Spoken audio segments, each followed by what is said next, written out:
إن الحمد لله نحمده ونستعينه ونستغفره ونعوذ بالله من شرور أنفسنا ومن سيئات أعمالنا من يهده الله فلا مضل له ومن يضلل فلا هادي له وأشهد أن لا إله إلا الله وحده لا شريك له وأشهد أن محمدا عبده ورسوله صلى الله عليه وسلم والصلاة والسلام على آله وعلى صحبه والأجمعين أما بعد يا أيها الذين آمنوا اتقوا الله حق تقاته ولا تموتن إلا وأنتم مسلمون. صدق الله العظيم. Indeed, the praises for Allah. We seek His help exclusively. We seek refuge with Allah. We seek His forgiveness, and we seek refuge and protection with Allah from the evil which emanates from within ourselves and the harm thereof. Whomsoever Allah guides, there is none who can misguide. And whomsoever Allah allows to be misguided, there's none to guide. I give open testimony that there is no deity worthy of worship but Allah. Highly glorified is He. He has no partner in His dominion of His creation. I give further testimony that Muhammad, to whom the Quran was revealed, is His servant and messenger. Allah's peace and prayers be on Him. Peace and prayers be extended to His family, His companions, and all those who gather in righteousness and what follows thereafter. Ameen. O you who believe, have taqwa for Allah, as it is His right to have taqwa. And die not except as Muslimun. Die not except as Muslims in a state of submission, willful submission. Surely Allah speaks the truth. Assalamu alaikum, beloved Muslims. We thank Allah for allowing us, as I am prone to say, allowing us to make good on an intention. The intention of being present on Yawm al-Jumu'ah, the day of gathering. And we know that this is a signifier of a greater day of gathering to come, one that will certainly come, where it is referenced in the Quran that the heavens will be rolled up like a scroll. And on that day, those who are faced with the fire, they're going to perceive it and they're going to know that the fire is for them. It'll be one of those things like, for me, yes, for you, that's for you. And for those who have been given the assurance of peace, they'll see it. It won't even be apparent to them. They will have the assurance of peace. So we gather here today on Yawm al-Jumu'ah, for Salat al-Jumu'ah. We gather with the hopes and the prayers that this gathering is one that counts towards our good deeds. This gathering, our intention, our words, what is in our hearts, that it counts towards allowing us to be those who are raised up with the assurance of peace, who have no awareness of the harm of the fire, of the magnitude of the fire. It said in the Quran that even the breath of the wrath of Allah, it is a terrible thing. It is a momentous thing. The breath, right? The breeze, right? It's something to pay attention to. And I think in this moment, as we are a few days away from Independence Day, this is a wonderful time for us to recalibrate. It's a wonderful time for us to think about what Allah tells us about what independence, because independence, we have so many words that are synonymous, right? One word leads you to another. You think about independence, you can't not think about freedom. I know that's not grammatically right to say that. You wouldn't write that, but you hear independence, you can't help but think about freedom. And when we greet one another with a greeting that pushes us towards freedom. Assalamu alaikum. May the peace that only God can give be on you. Assalamu alaikum. And we reply, wa alaikum assalam, and upon you be peace, that only Allah could give. But let's talk about how this peace is related to freedom and independence. First thing is this: there's nothing in life, you'll hear it, there's nothing in life that's worth anything that's free. Even the air, which don't cost you nothing, you still got to put the effort of inhaling and exhaling. Right? So even in that, there's a price that you pay. But something as deep and as profound as peace, you think peace is free? We think about peace and we think about being left alone. You know, nobody's bothering me. I'm not under attack. I got freedom. I got freedom from oppression, freedom from tyranny. That's peace. But in this life, do we think we're going to have peace without having to fight for that peace? Without being committed to standing up and standing on principles and calling upon reserves and standing in community to protect that peace? When the Prophet Muhammad ﷺ was asked, what is Islam? And he gives this the most beautiful and one of the shortest explanations of what Islam is. But on it, there are volumes that have probably already been written and could continue to be written. Islam is what? It is to give the salams, feed the people, give the salams. Give the salams and feed the people.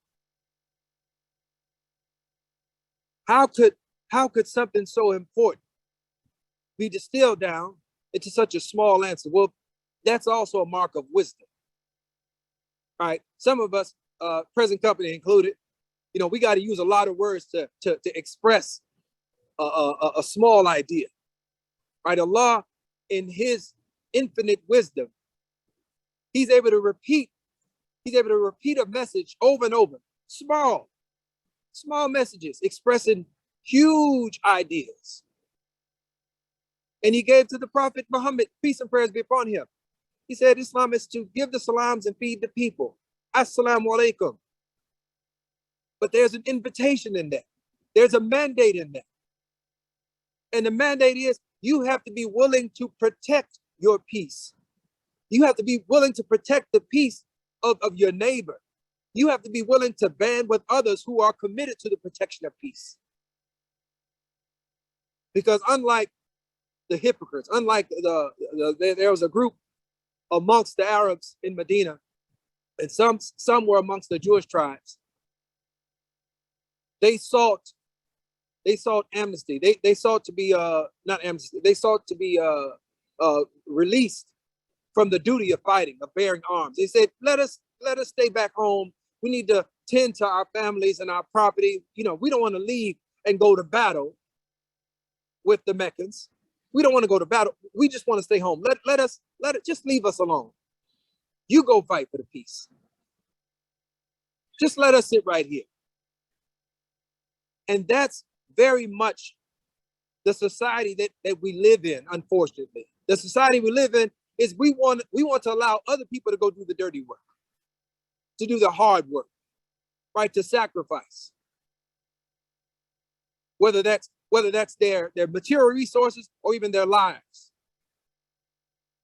Just leave us alone. But we want peace. But dear brothers and sisters, peace doesn't work that way. Shaitan, he is already committed to, he has already been given leave to test those who would be pulled away, who would be deceived by the illusions of what they tell you peace is, or what they tell you freedom is. Says he's gonna come from the left, from the right, from the front, from the rear. He's gonna attack from positions unseen. This is Shaitan. At every moment, he's going to be looking to take your peace. To take your peace. But Allah, in His mercy, He gives us a book which allows us to properly define peace. Because peace is not just defined by there's no threat to my person in this particular moment. Right? That's not how Allah defines peace. Matter of fact, Allah tells us in the Quran, says, don't just be concerned with tumult and oppression that affects those that you might deem to be off the path. Right? We're supposed to have a sensitivity and awareness of justice, of promoting and preserving justice and peace at all times. But also within this wonderful book that Allah has given us, He's also reminded those who take on who become champions of freedom, champions of peace. And he tells us something, he gives us macro and micro examples. And one of the examples that comes to mind, not just in, it's in multiple surahs, but one that comes to mind is Surah Al-Araf, that's the seventh surah of the Quran. And there is a point where Prophet Musa alayhi salam, he has succeeded in delivering the children of Israel to freedom. He hurries on up the mountain to convene with Allah, to convene with his Lord. And Allah asked him, why did you hurry? Why did you left your people? Why did you hurry? He says, I hurried to please you. Right? I don't want you to think I was slacking. I wanted to please you. So I hurried. So you don't know there's something going on, right, in your absence. He goes back. And what does he find? He finds that the children of Israel, these people that he has come to Pharaoh, he's come to the Pharaoh, and he's challenged him. He was worried about coming to Pharaoh. Matter of fact, when he's first commissioned to go, he says, Allah tells him, you're going to go to Pharaoh and you're going to give him these signs and you're going to tell him to release the children of Israel. And he says, whoa. He says, look, send my brother Aaron.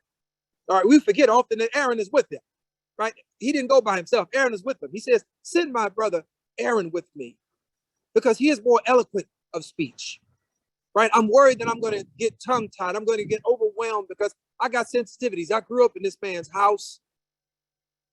Right? He did provide for me. I got conflicting feelings about this. I'm on the run because my innate sense of justice had me stand up and come to the aid of one of the fellow Hebrews, right? Another children of Israel. And I intervened, and my passion, my sensitivity for justice was so great. I hit a man, killed him. Didn't mean to kill him, but I killed him. I've been on the run. You want me to go back to that? You want me to go back? Send my brother with me. He says, fine. Both of you are invested with the responsibilities and the powers of the Nabi, of being a prophet. So he sends them both. He trusts Aaron. He's lobbied for him to be with him. He left Aaron with the children of Israel, right? He's brought them to freedom, so he believes. But they've been under oppressive system. They've been under oppressive system of idol worship. The narrative, the stories that they have been told are such that their place in the world, their worship is centered around the idol. This is all they know. But what they do know, they know Moses. See, Moses has a rep. People know about him. They heard about him. Did you hear about this Moses who grew up in the Pharaoh's house? And one hit a quitter. He hit a man and killed him. What kind of strength is that? Moses doesn't play, right? He doesn't have a temperament. Moses does not suffer fools. They know who Moses is. They know Moses stood up in front of this great celebration, and he took down the best that Pharaoh had to offer. They showed their so-called feats of magic, their illusions, and the people are oohing and on. And Moses, he throws. Allah says, throw what's in your right hand. He throws it down and eats up everything that they have put out in front of the people. These are people that they are impressed by what they have seen. They believe, man, they're good magicians, but he's better. He's better. So let's fast forward. So they have left. He has left this people who are used to being impressed by illusion, who are used to the tenets of idolatry. Right? They're used to that. And when he has left them, the moment that he's left them, articulate Aaron, he can't do nothing with these people. As a matter of fact, I'm gonna read this translation. So when Moses came back to his people, angry and grieved, he said, evil it is that ye have done in my place. In my absence, did ye make haste to bring on the judgment of your Lord? He put down the tablets, seized his brother by the hair of his head, and dragged them to him. Aaron said, son of my mother, the people did indeed reckon me as naught. And indeed, and went near to slaying me. Went near to slaying me. They're about to kill him. So he says, make not the enemies rejoice over my misfortune, nor count thou me amongst the people of sin. Surely Allah speaks truth. He says, these people were not trying to hear anything that I had to say. These people who had been enslaved, who had witnessed miracles, who had been led to freedom, they've gone through the sea. They've seen the sea part. I mean, they have witnessed things, the stuff we read about. They saw the miracles. But yet and still, they were not completely ready to extricate themselves from the bondage of oppression, from generations of oppression. Why do I mention this? I mention it for two reasons. When first of all, we must understand that freedom, or its opposite, we understand that oppression, that it leaves a mark. It leaves a mark. And even in the face of somebody as mighty and qualified as Moses, matter of fact, they got two prophets. Even in that space, they couldn't free them. They were not freed immediately. They were freed from bondage, but they were still the victims. They were still the victims of oppression. They were still enslaved mentally.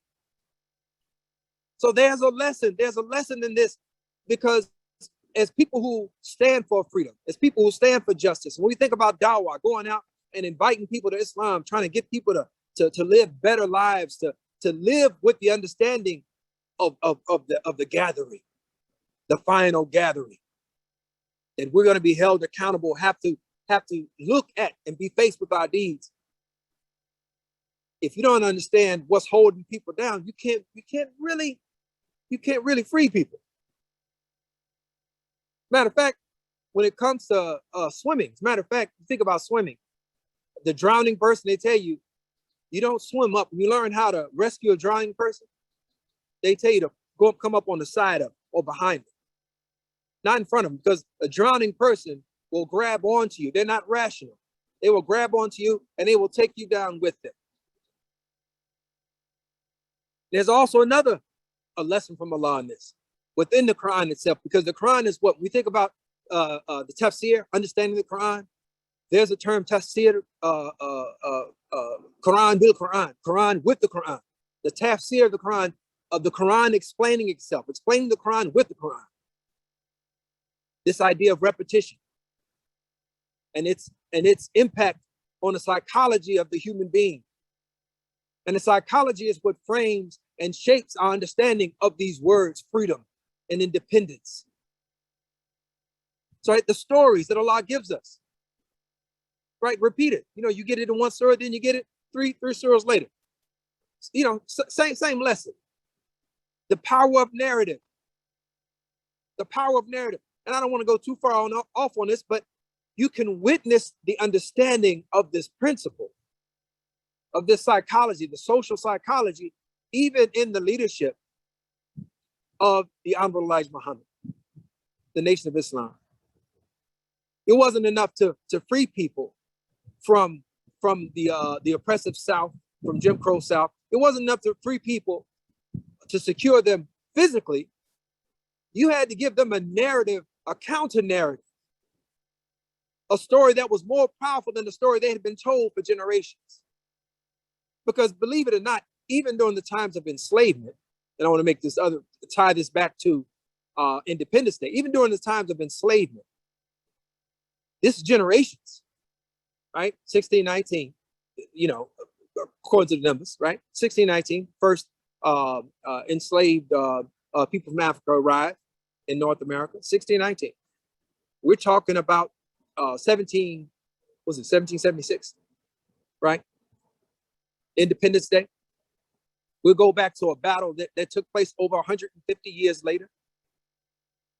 Generations have transpired. Those who have been enslaved have been told stories about why their enslavement is justified, not just by society, but by God. That this is your natural place. And there are amongst them people who begin to tell themselves the same stories to justify and normalize their oppression. Right? That sounds crazy, but don't we do it all the time? Don't we normalize dysfunction? We talk about it. We make jokes about baby mamas and baby daddies. We make jokes about irresponsibility. We make jokes about violence. We make jokes about, we tell stories about things, and it becomes the norm. So you can imagine, even during the time of enslavement, during the times of slavery, that there were people who would mock those who aspired for freedom. You want to go do what? You want to run away? What could be better than this? As a matter of fact, there's a chronic eye that's not coming. It's not fully coming to mind right now. But people who rejoice in what little they have because they think this is the end all be all, even if it's a crummy existence, even if it's an oppressive existence, they say, what could be better than this? Yeah, Master beat us. Yeah, he raped me and my wife because they was twisted like that. Yeah, he beats, folks sometimes, but we're not homeless, and we know what we're gonna eat. We don't eat the best, but we make do. And you want to go out there? You don't know what's out there. This idiot's going to leave, and he's going to wind up beaten or eaten by the hounds or lost, or he's going to freeze to death or starve to death. Why would you do that? This is the psychology of oppressed people, right? And it's a truly sad thing. But understanding that these people, even during the time of the where the Star Spangled Banner was created, right? Francis Scott Key, this was a slave owner. Matter of fact, he had already had a run-in with some free Union soldiers who had caught him and put a beating on him, right? Before he wrote what came to be known as the Star Spangled Banner, before it became the national anthem. This became the national anthem like in the early 20th century, early 1900s.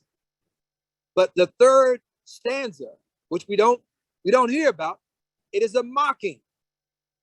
It is a mocking of those who aspire to freedom. This holiday, this national observance of independence, which we connect to freedom. In its very words, the third stanza, it says, the hireling or the slave, they will find no protection from death or the gloom of the grave. See, because there were enslaved persons who recognized that it wasn't enough for them to just aspire to freedom. They had to be willing to fight for their freedom. So just as we had people who fought for freedom on the side of the North, for the Union, there were enslaved persons who left, right? They left and they fought for the British because the British said, fight for us and we'll give you your freedom. Fight for us, we'll give you your freedom. They weren't fighting for the freedom that Francis Scott Key was talking about. They weren't fighting for the freedom even that most of America talks about today, because it's freedom in light of mass incarceration. It's freedom in light of extreme poverty. It's freedom in light of ever-growing wealth gap. It's freedom in light of miseducation. So it's freedom without responsibility. It's freedom without accountability. And our religion, our book, it prepares us not just for freedom, but it prepares us for the responsibilities of freedom. I'm going to close by reminding us that Allah gives us the pillar of zakat, not just it's not just a charity, right? It's not just a charity. It has multiple applications, but it's a poor tax. It's a poor tax. It is to deal with the oppression of poverty.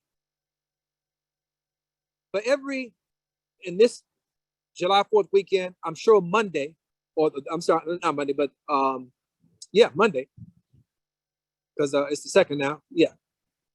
The newspapers, if there's any violence, that's going to be the headline. The headlines won't be about independence and freedom. The headlines will be about violence. And that violence is more often than not, it is attached to poverty. It is attached to miseducation. It is attached to a lack of opportunity. It is attached to disinvestment. It's attached to the very things that our faith mandates that we stand up and we work against. So freedom is something that we talk about it, but everybody don't want this freedom. This freedom is a freedom. This peace is a peace that you got to be willing to fight for, to stand up for and sacrifice for. It's also a freedom that we got to be mindful of the psychology of those who have been oppressed, who have been denied their freedom. So it means that we approach the problem with intelligence. We approach the problem understanding that it's not enough to just say, hey, you're free. It's also giving people the understanding and the awareness that allows them to develop a worldview that also commits them to their fight, commits them to standing up for freedom, for justice.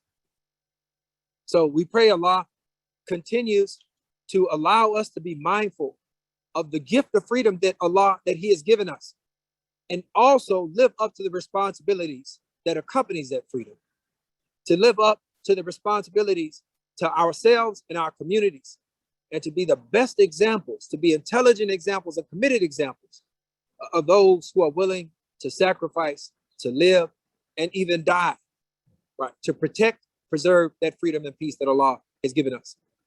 ربنا آتنا في الدنيا حسنة وفي الآخرة حسنة وقنا عذاب النار.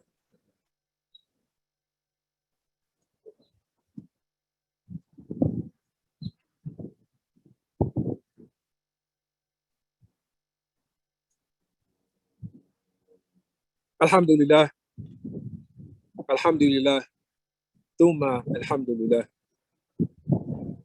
The praise is for Allah, the praise is for Allah, and then the praise is for Allah.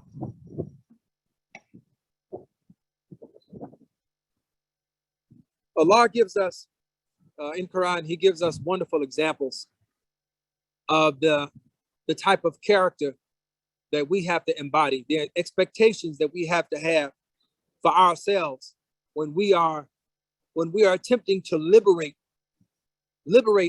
our fellow human beings.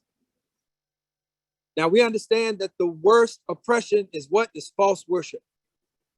That is the worst, that is the highest or the lowest form of oppression. Because worship, it determines our worldview. Worship determines our worldview. What we read, what we extract from the Quran and from the life example, the character example of Prophet Muhammad sallallahu alaihi wasallam, these determine our worldview. And it's one that allows us to, it allows us to interact with one another, understanding what the real goal, what the real aim is. I'm going to share two quick stories. I wouldn't have mentioned it publicly, but anytime somebody does something publicly, I feel like you have license to talk about it publicly. Aisha and I were part of a delegation, as many of you know, last month or month before, where we traveled to Mauritania and to Senegal as a part of basically a delegation to support anti-slavery efforts in Mauritania. A couple of days ago, I got a message. Matter of fact, this morning, it was directed to me, and it says, this is from a brother, a native Mauritanian, and he says, why wasn't I invited? I was the first one to go there back in 2013 to visit this organization when they started. I'm the recipient of the Aishana Award. Aishana Award is an award that the abolitionist gives to people who work on behalf of human rights. He says, I received the Aishana Award. I did this and I did this. And I also did this here. And I went to this place and I went to that place. And at first, I was a little offended at first. I was like, why? First of all, why are you posting this on social media? To me, I didn't organize this trip. And if you had an issue, call somebody up. Right, do it on the side. But you want to make this public. But then I realized this ain't personal. It's not about me. The evidence of who it was about was all throughout the letter. I, continuously. I did this, I did. So the issue of eradicating slavery or supporting the organizations that are working, that's not the point. You're the point. You're the subject. You're the only thing that really matters here, because you're not talking about whether it was a successful trip. You're not talking to people on the side. You're talking about a horrific reality, and you're placing yourself in importance above that reality. How come I wasn't invited? I've done this, I've done that. I've done this and I've done that. The beautiful example, the message, the lesson that we get in the Quran, we see it over and over again for those people who are freedom fighters. And understand, the prophets and those who followed them are freedom fighters. They are true liberators. But whenever they are speaking to the people, whenever they're talking to people, they're telling them about the oneness of Allah. They're telling them to live upright lives, to be fair to each other, to be kind to your parents. Whenever they do this, they always follow it up with what? They throw it in. They said, no reward do I ask of you. My reward is only with Allah. My reward is with Allah. That's it. There's nothing you can give me. I don't need your adulation. I don't need your applause. I don't need the invite. I don't need the award.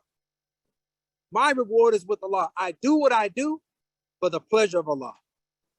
My reward, my recognition, it comes from the one who commissioned me, the one who gave me the freedom and the agency to move about. That's where I get that from. I don't need, there's nothing you can give me. Yeah, you missed a trip. But there's another trip you need to take. And that trip is, you need to take yourself a trip and sit down and pray. You need to take yourself a trip and read some Quran. You need to make dua.